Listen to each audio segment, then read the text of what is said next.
जीवन्तु मे शत्रुगणा सदैव येषां प्रसादात् सुविचक्षणो अहम्। यदा यदा मे विकृति लभन्ते तदा तदा ते प्रतिबोधयन्ति। नमस्कार। ममता टंडन मोटिवेशनल में आपका स्वागत है। इस लाइफ में बहुत सारी ऐसी चीज़ें होती हैं जो हमें नेगेटिव दिखाई देती हैं और हम सोचते हैं सब कुछ हमारे अपोजिट ही हो रहा है। सामने वाले कुछ हमारे लिए ऐसी साजिश रच रहे हैं, हर समय मेरे बारे में कुछ अनाप शनाप, कुछ गलत सलत ही सुनाई देता है। लेकिन हर बात की अहमियत होती है, हर चीज़ में पॉजिटिविटी छुपी होती है, अगर हम उसको ढूंढें, अगर हम उसको समझें। इस लाइफ में हमें बहुत सारे लोगों से दो चार होना पड़ता है। कुछ तो ऐसे होते हैं जो हमारे सामने हाँ में हाँ, हाँ जी हाँ ऐसे बोलते हैं, और कुछ ऐसे होते हैं जो सामने तो हाँ में हाँ मिलाते हैं, लेकिन हमारी पीठ पीछे हमारी बुराई करने से, निंदा करने से या हमारे अंदर नुक्स निकालने से बाज नहीं आते। और जब हमको ऐसे लोगों के रिस्पॉन्स पता चलते हैं तो हम सोचते हैं अरे मेरे बारे में ऐसा कह दिया।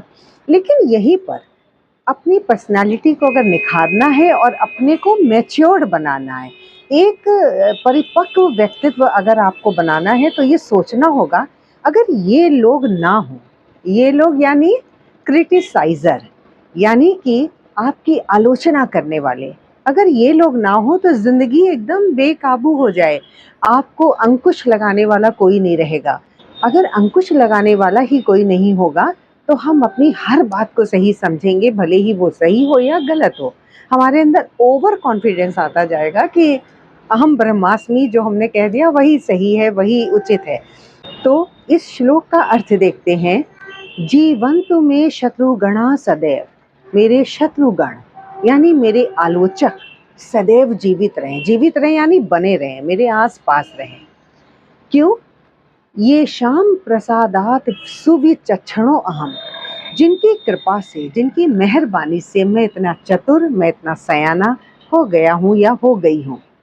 यदा यदा में विकृति लभन्ते, जब जब मैं कोई गलत कार्य करता हूँ या करती हूँ, तदा तदा ते प्रतिबोधयन्ति, तब तब वो हमें याद दिलाते हैं। यानी कि जब जब हम पथभ्रष्ट होते हैं या हमसे कुछ गलत हो जाता है, तो वो आलोचक ही हैं जो पीठ पीछे हमारी बुराई करके, हमें क्रिटिसाइज़ करके हम तक मैसेज पहुंचा देते हैं कि यहाँ पर हम गलत हैं, और हम अपने आप को चेक कर लेते हैं और हम सही हो जाते हैं, हम सही मार्ग पे चल फिरते हैं। इसको एक हिंदी के दोहे में भी बड़ी ही खूबसूरती से कहा गया है। निंदक नियरे राखिए, आंगन कुटी छवाए, बिनु पानी साबुन बिना निर्मल करे सुभाए। यानी जो निंदक हैं, जो आलोचना करने वाले हैं, उनको अपने आसपास ही बने रहने दीजिए। यहाँ तक कि आंगन कुटी छमाए, अपने आंगन में ही उनके लिए कुटिया का निर्माण करा दीजिए।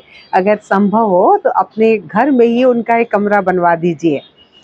बिनु साबुन पानी बिना निर्मल करे सुभाए, ना पानी की ज़रूरत पड़ती है, ना साबुन की ज़रूरत पड़ती है, उसके बिना ही ये हमारे मन को निर्मल, स्वच्छ और दोष रहित बनाने का काम करते हैं।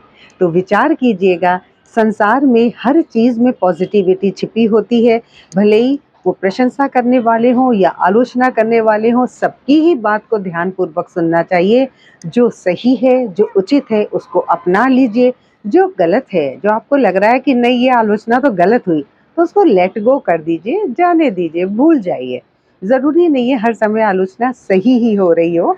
तो आप में धीरे धीरे ये विवेक डेवलप होते जाना बहुत ज़रूरी है कि सही बातों को आत्मसात करिए, अपने व्यक्तित्व को निखारिए, और जो गलत बातें हैं, जो बेकार की आलोचना है, उसको अवॉइड कीजिए, भूल जाइए। और फिर देखिए चमत्कार, आपका व्यक्तित्व कैसे एक चुंबकीय व्यक्तित्व बनेगा, आप लोगों को अपनी तरफ आकर्षित करेंगे।